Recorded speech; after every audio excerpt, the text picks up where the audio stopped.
A word of caution. This episode contains details of sexual assault, kidnapping, and murder. Please take care when listening. Before we get started today, I wanted to let longtime listeners know some of the disappearances and crimes you'll hear about today may sound familiar. I've pulled from some of our earlier episodes to put together today's show about people who went missing or were murdered while on vacation. Because we have a lot of new listeners here, I like to periodically pull from old episodes to create new content. Thank you in advance. In the late 1970s, a young couple take a trip together and end up murdered in South Carolina. With no identification located near their bodies, their identities remain a mystery for decades, until genetic genealogy helps crack the case. In 2009, a young woman from New York takes a secret spring break trip to South Carolina and goes missing just a few days later. It will take years before her case is solved, and the murderer is someone police suspected all along. In April of 1997, a woman named Judith Smith accompanies her husband on a work trip to Pennsylvania. When she fails to meet him for dinner, he grows concerned and reports her missing. Several months later, Judy's remains are found in the Pisgah National Forest in North Carolina, and no one has ever been able to figure out how she got there. In 1986, a married couple from Ohio were thrilled to win a free trip to Asheville, North Carolina, but during the course of their trip, they were murdered at a popular overlook on the Blue Ridge Parkway, and the murder has never been solved. There is much to love about North and South Carolina, but the two states have also had their fair share of violent and senseless crimes over the years. From murders on the Blue Ridge Parkway, in the heart of big cities or sleepy college towns, and along the coastal waters, some of these stories may be new to you. Some may have happened in your town. Some may involve people that are still missing to this day. But all will leave you remembering to always be vigilant about the people you meet and the places you go. I'm Renee Robertson. Please join me for Missing in the Carolinas.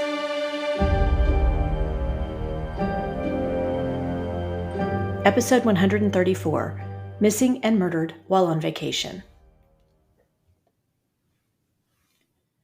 It's no secret we are at our most vulnerable when traveling. We're in an unfamiliar setting, out of our routines, and unsure of who to trust. I personally remember being in Orlando, Florida with my family several years ago when we had a scary experience with an Uber driver who picked us up at one of the parks. He was driving way above the speed limit, insisted on having all four windows rolled down the whole time, and was performing magic tricks as he drove. With him barely looking at the road, I was terrified he was going to wreck the car. When we got out of the vehicle, he pointed out to my husband that the mechanism that locked the passenger side door had come loose. We simply handed it back to him and got into our hotel as quickly as possible.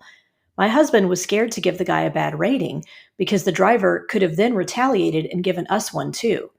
I didn't agree with that logic, but understood it. Well, the driver later reported us to Uber and accused us of vandalizing his car, and we were shocked. We had to dispute the review with Uber and tell them what had really happened. And fortunately, they believed us. They removed the negative review from our account. I'm not sure if this driver was trying to begin documentation so that he could shake us down for money, sue us, or what, but it was still a scary experience, and I felt fortunate we were only in the car for a few miles. The University of Arizona published a study exploring crimes against tourists, and it pointed out tourist crimes usually involve the following. The tourist is an accidental victim, in the wrong place at the wrong time, targeted as an easy mark. The location is conducive to crime due to its nightlife, hedonistic culture, and myriad potential victims. The industry itself provides victims, as tourists are more prone to taking risk while on vacation and less likely to observe safety precautions. As tourist numbers grow, so too can local hostility towards tourists, thereby increasing the chances that they will be cheated, robbed, or assaulted. Terrorists or other groups may specifically target tourists, singling them out for hostage-taking or even murder. These factors published in the University of Arizona study could describe every single one of the stories featured on today's episode. The case of Jock and Jane Doe was featured on Unsolved Mysteries on January 20th, 1995. The couple was discovered in August of 1976 in Sumter, South Carolina, on a rural road by a trucker passing through. Both victims had been shot multiple times. They both appeared to be in their 20s, with the man measuring 6 feet tall and the woman standing about 5 feet 5 inches tall. The man had extensive dental work and was wearing an expensive watch and a ring inscribed with the initials JPF. He was estimated to be between 18 and 30 years of age. The woman had brown hair and blue or green eyes, with two distinct moles on the left side of her face. She was wearing two rings that were either Mexican handmade or Native American. The couple both had skin that had olive undertones, so investigators initially believed they might be siblings. That was later ruled out after DNA testing. When they were found, they had no money on them, only their jewelry and clothing. When investigators started questioning people in the area, they discovered a man living in the area where the bodies were found had heard gunshots on the night of August 9th, followed by the sound of a car speeding away down a road connecting Interstate 95 to South Carolina 341. An autopsy revealed later that they had either eaten fruit or ice cream in the hours before their deaths. One witness thought they had seen the couple at a fruit stand located off the Florence Highway, but this witness couldn't recall whether they had been with anyone at the time or if they had arrived in a car. A few months after they were found, another witness came forward and said he remembered the couple from when they had stayed at a KOA campground in Santee, South Carolina. The witness recalled the man had said his name was Jock, which was more likely Jacques. He told the employee at the campground that he was the son of a prominent Canadian doctor who had disowned him for not following through with his medical studies. He was on an extended vacation with his girlfriend. They left after a few days to head to Florida, then stopped back by the campground on their way back through South Carolina. He had tried to pawn an expensive ring to the employee, and it matched the description of the ring Jacques was found wearing with the initials. According to the details found on their pages on the Doe Network site, investigators fingerprinted the man and woman. They looked at the serial number on the watch to try and determine where it was purchased. They shared the details of the couple with Interpol immigration officials and made contact with authorities in Argentina, Uruguay, Brazil, and the Mediterranean. They strongly believed the couple had possibly been hitchhiking across the country when they were murdered or were carjacked somewhere along the way. When he was found, Jock Doe had a pack of matches in the pocket of his blue jeans that were only sold at a truck stop chain located in the states of Idaho, New Mexico, and Nebraska. In 2007, the bodies were exhumed by the Sumter County Sheriff's Office, and samples were retrieved that have been submitted into the state, national, and international DNA databases. As for who killed Jane and Jock Doe, one suspect has been reported on. A South Carolina man named Lonnie Henry was arrested in 1977 for driving while intoxicated. A gun located in his possession was later determined to be the murder weapon that killed Jane and Jock Doe through ballistics testing. Henry said his brother had given him the gun as a Christmas present several years earlier, and it may have been stolen before coming into his possession. He said that on the day of the murders, he was in Wadesboro, North Carolina, visiting with his wife. Due to a lack of any other corroborating evidence, Lonnie Henry was never charged with the crime. Not long after I released the initial podcast episode featuring Jane and Jock Doe's cases, I saw news that the couple had been identified at long last. According to an article published on the WIS news site, in late 2007, the Sumter County coroner exhumed both bodies where they were buried in a church cemetery for a DNA sample. A citizen sleuth named Matt McDaniel had followed this case for many years, and he suggested the Sumter County Sheriff's Office contact the DNA Doe Project. So in June 2019, the DNA was sent to the DNA Doe Project. After uploading these files to GEDmatch and Family Tree DNA, DNA Doe Project's volunteers identified relatives of interest to the victims. The woman was identified as 25-year-old Pamela Buckley of Colorado Springs, Colorado, and the man was James Freund of Lancaster, Pennsylvania.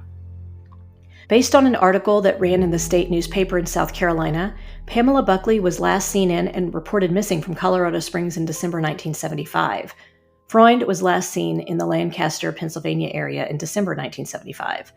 The relationship between the two remains unknown, but some have theorized that they met while hitchhiking and decided to travel together. I featured the disappearance of Brittanee Drexel in episode 24, South Carolina Cases Featured on the TV Show Disappeared, and episode 49, an update on Brittanee Drexel and Zeb Quinn. Brittanee was on a spring break trip in April of 2009 with a group of friends from New York. This is a case that has been featured heavily in both the national news media outlets and other true crime podcasts, so I'm just going to try and hit the highlights here. Brittanee was a 17-year-old who grew up in the Rochester, New York area with her mother and stepfather Chad, who had adopted her when she was a young child. Her parents separated the year before Brittanee went missing, which hit her particularly hard. In April 2009, she asked her mother Dawn if she could travel to Myrtle Beach, South Carolina with her boyfriend and some other friends for spring break. Dawn said no because she didn't know anything about the group of friends Brittanee was wanting to travel with. Her mother's intuition was in high gear, and she also had a feeling something bad would happen to Brittanee if she went. It caused a huge fight between the two, and Brittanee left to go cool off at a friend's house for a few days. That day, Brittanee instead left for Myrtle Beach without telling her mother. Brittanee had been staying with friends at the Bar Harbor Hotel. Her boyfriend John ended up not going on the trip and staying behind to work. On the night of April 25th, Brittanee left Bar Harbor to go visit another friend who was staying at the Blue Water Resort about a mile and a half away. According to surveillance footage at the Blue Water Resort, Brittanee only stayed there a few minutes. She left on foot and at around 9:15 p.m. was walking down Ocean Boulevard alone while texting with her boyfriend. A traffic camera along the boulevard captured Brittanee walking alone, focused on her iPhone. John grew alarmed when the text suddenly stopped and he was unable to reach Brittanee. He called her friends in Myrtle Beach to see if they knew what had happened to her, and they reported she had never returned to the hotel room. He finally grew so concerned he phoned Brittanee's mother Dawn to let her know Brittanee had taken the trip without her permission. Dawn alerted the Myrtle Beach Police Department, and they began a search the next morning. In Brittanee's hotel room, they found her clothing and all items except for her cell phone and purse. They talked to the people she had visited at the Blue Water Resort, a 20-year-old nightclub promoter from New York, and some of his friends. When I first heard about Brittanee's disappearance, I thought back to my own memories of visiting Myrtle Beach while in high school. Ocean Boulevard is a very congested main road that leads into the main part of what is called the Grand Strand. The high-rise hotels all along that main strip house thousands of visitors each year, and not only that, there are plenty of area residents that drive in for the day. When I saw Brittanee's surveillance footage and how petite she was, she weighed around 100 pounds and stood about 5 feet tall, I knew she would be a prime target for anyone looking to commit a crime of opportunity, especially if she was walking across a stretch of Ocean Boulevard that wasn't brightly lit. Investigators were able to determine that Brittanee's cell phone pinged on US 17 near Georgetown, South Carolina, about 60 miles south of Myrtle Beach. The ping stopped abruptly the morning of April 26th, so an extensive search was performed in that area by law enforcement. After that, the case went cold for a couple of years, but in 2016, investigators held a news conference stating they had new information about what may have happened to Brittanee.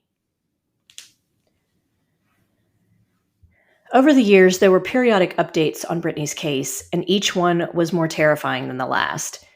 In June of 2016, a jailhouse informant named Taquan Brown told investigators that he'd seen Brittanee at a stash house in McClellanville, South Carolina, which was near the area where her cell phone last pinged before it died. He was there to visit a man named Timothy Deshawn Taylor, and the mobile home was owned by Taylor's father. The girl he thought was Brittanee was being sexually assaulted by a group of men and had a black eye. He believed Timothy Taylor abducted Brittanee with the purpose of selling her to human traffickers, but then panicked over the media coverage of the case.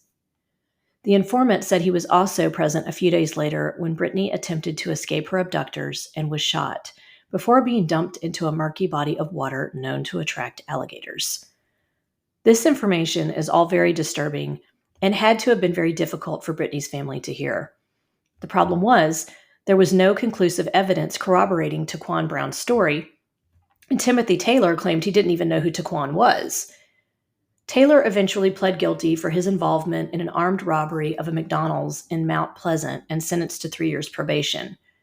Meanwhile, the informant, Taquan Brown, is serving a 25-year sentence for involuntary manslaughter in an unrelated case. A search of the property where the alleged stash house was turned up no leads. And in a strange coincidence, the Myrtle Beach Sun-News reported it burned down in May of 2019. Brittanee Drexel's story reached its final conclusion in 2022, and it left many who had been following it quite surprised. On May 16, 2022, the Georgetown County Sheriff's Office held a press conference where they announced they had uncovered the remains of Brittanee Drexel in a wooded area on the outskirts of Georgetown County. Dental records confirmed her identity. They announced that a man named Raymond Moody had been charged with murder, kidnapping, and criminal sexual conduct. Her cause of death appeared to be strangulation. Raymond Moody is a known sex offender with a disturbing criminal background. He had served about half of a 40-year sentence beginning in 1983 on convictions for criminal sexual conduct with minors in California. Back in August of 2011, the authorities had spent nearly 4 hours searching a room at the Sunset Lodge in Georgetown County. They had served the lodge with a search warrant so they could look for evidence in Brittanee's case. At the time, the police did not share any additional details as to why they had decided to search that particular location. We now know the room had belonged to Raymond Moody. Georgetown County Sheriff Carter Weaver had this to say: "Where did it happen? How did it happen? And why did it happen? The why may never be known or understood, but today, this task force can confidently and without hesitation answer the rest of those questions, along with who is responsible." According to WCIV, the Georgetown County Sheriff said they had received a major tip in 2011 from a family member suggesting they look into Moody because of his criminal history, serving time for raping underage girls. This was why they were searching the motel he had been staying at, and they also interviewed his girlfriend at the time, a woman named Angel Voss, but they couldn't find any concrete evidence linking him to Brittanee's disappearance. The FBI eventually realized their lead about Timothy Taylor wasn't viable, so they went back and started from square one. They looked at cell phone data and determined that Brittanee had gone from walking to moving around 55 miles per hour at around 9:06 p.m. on April 25, 2009. She arrived in Georgetown by 10 p.m. Looking at video surveillance, they noticed that Moody's Ford Explorer was the only vehicle that passed where Brittanee was walking at that time. When they questioned Moody, he said he and Angel Voss had been in the car and they had asked Brittanee if she wanted to smoke marijuana with them at their camp. After arriving in Georgetown, he said Angel had left, and this is when Moody sexually assaulted Brittanee and strangled her, because he knew he would go back to prison if she reported him. He later went back to the location of where he had left Brittanee and buried her body. No one knows for sure if Raymond Moody was lying about any part of this story, but Brittanee's mother says her daughter may have simply thought she was accepting a ride up the street to where her hotel was. As if this conclusion to Brittanee's case wasn't disturbing enough, I found even more unsettling information when I did a search of Raymond Moody's name in the Myrtle Beach newspaper archives. On June 21, 2004, the Myrtle Beach Sun-News published an article titled, "Sex Offender Causes Stir with Move to Strand." The article was about none other than Raymond Douglas Moody. Some of the residents from the Kensington neighborhood of Georgetown expressed concerns about Moody living with his parents in their home. At the time, he had moved to the area after being released from prison in California. He had registered his name with the sheriff's office and was being electronically monitored by the South Carolina Office of Probation and Parole. The residents were doubly concerned because the Moody home was located near a daycare, an elementary school, and several churches.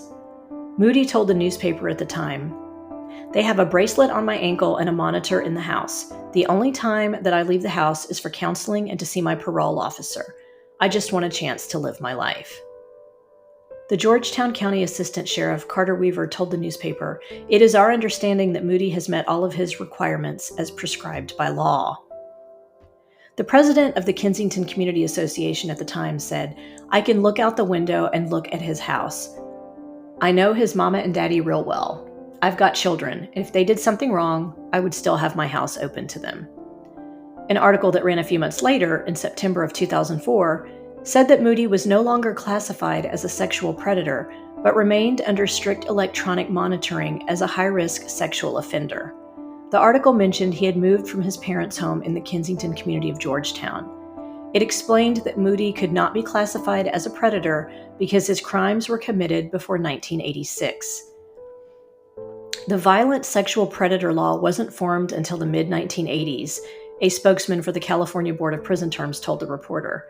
The article also noted that Moody was not allowed to live alone and that his parents were required to remain with him if he left the house. It also mentioned he was living in an industrialized area away from other houses, but I couldn't clarify who he was supposed to have been living with at that time. His California prison record noted Moody was convicted of 1 count of sodomy on a child younger than 14, 3 counts of rape, 2 counts of lewd behavior on a child younger than 14, and 1 count of assault with intent to commit mayhem. After coming across these articles, it was easy to see why the sheriff's department had suspected Moody could be involved in Brittanee's disappearance.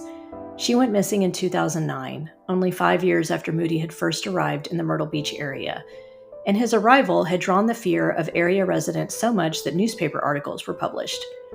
Unfortunately, it looks like those residents were right to be fearful of what Moody was capable of. Raymond Moody pleaded guilty to all charges and was convicted to 30 years each, concurrently for rape and kidnapping, and life for murder. Before we continue, let's take a quick break for a word from our sponsors. Are you looking to level up your writing or learn a new skill? Whether you focus on nonfiction or are more inclined to creative writing, or want to learn how to put together a digital portfolio of your writing, Wow Women on Writing can help. Interested in podcasting? Check out a digital course I created called You Can Start a Podcast. During this pre-recorded webinar, you will learn the benefits of creating your own podcast, materials you need to get started, how to develop content that will keep listeners coming back for more, and ways your podcast can create supplemental income. I'll share examples of different types of podcasts, how to decide on a format, ways to handle the technology necessary for creating a podcast, how to develop your first few episodes, promotion and monetization ideas, ways you can repurpose your podcast content. All written materials and resources are provided by me. Best of all, this webinar only costs $30. You can find it by going to wow-womenonwriting.com and clicking on the Classroom tab. I'll also post a link in the show notes. And now, let's get back to the show. Next, I'd like to talk about the mysterious case of 50-year-old Judith Smith, also known as Judy. This originally aired on episode 45, Across State Lines. Judy disappeared from Philadelphia in April of 1997, and her remains were found in North Carolina's Pisgah National Forest 5 months later.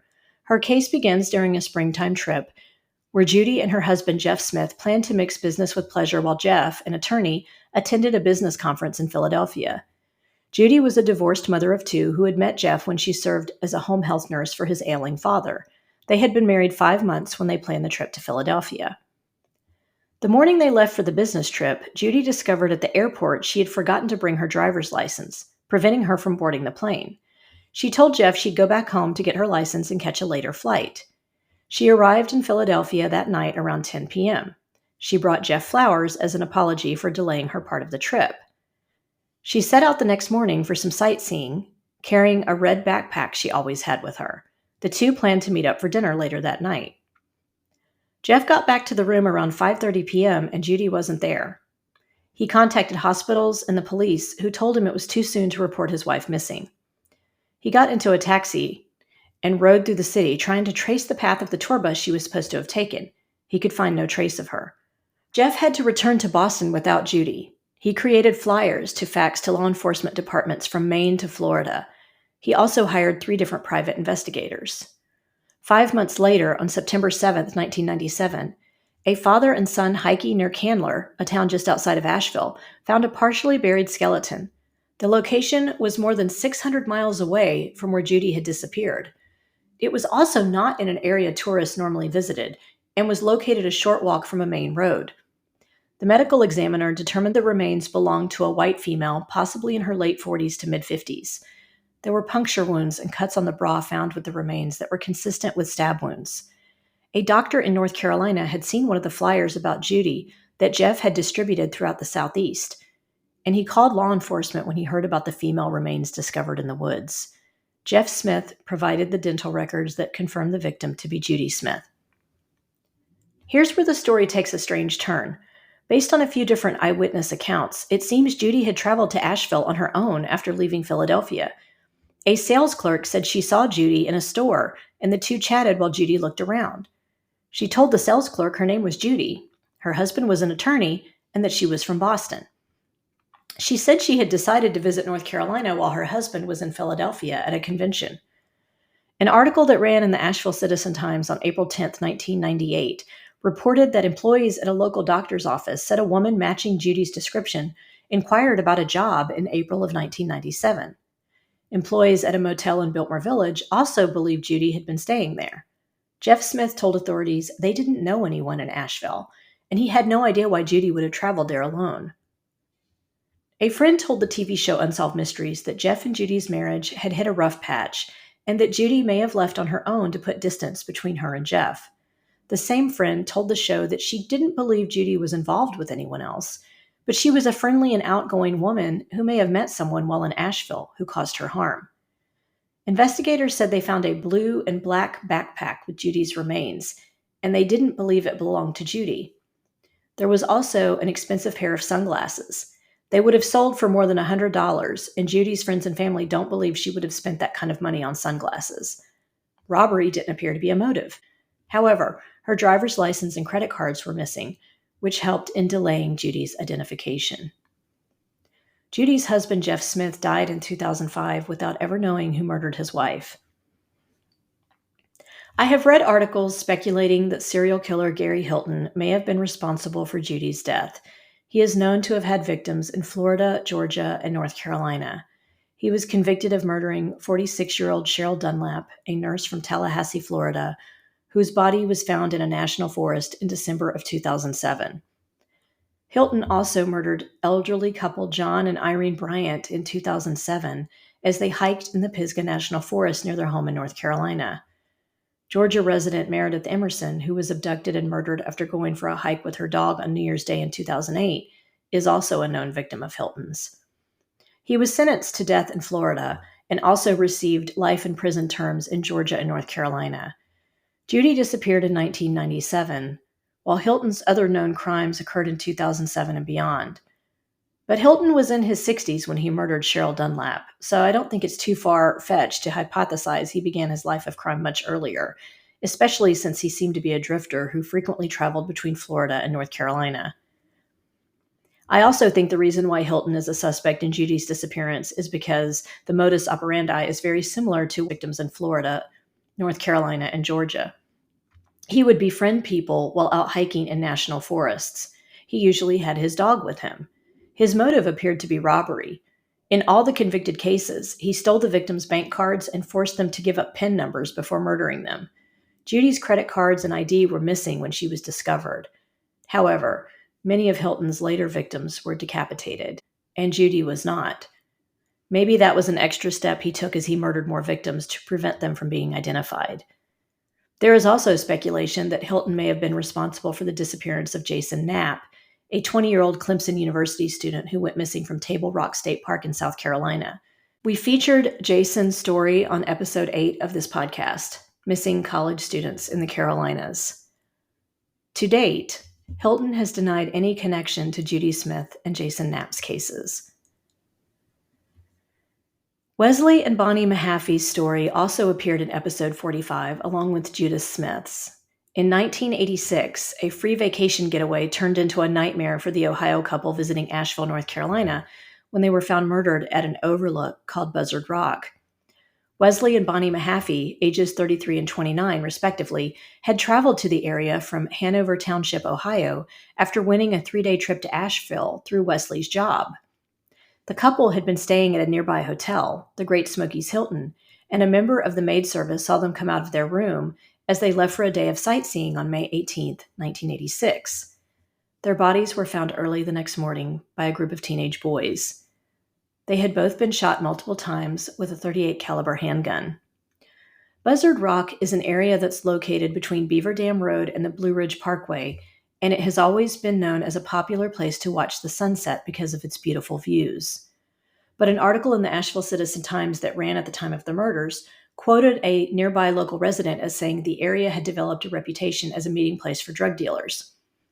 Wesley's pockets were pulled inside out and his wallet was missing.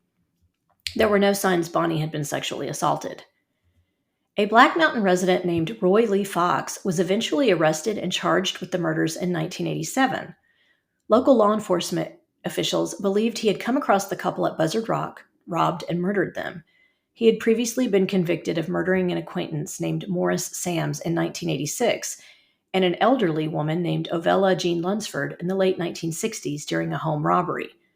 But the case was largely circumstantial, and the charges were eventually dropped due to lack of evidence. Fox died in 1992 while serving time in prison for other charges. To date, the murder of Wesley and Bonnie Mahaffey remains unsolved. This brings us to the conclusion of this episode of Missing in the Carolinas. If you enjoyed this episode, please do me a favor and give it a 5-star rating wherever you listen to your podcasts. If you'd also like to support the show in a small way, you can buy me a coffee over at buymeacoffee.com, Renee Robertson. Thank you so much to those who have already supported me through this platform.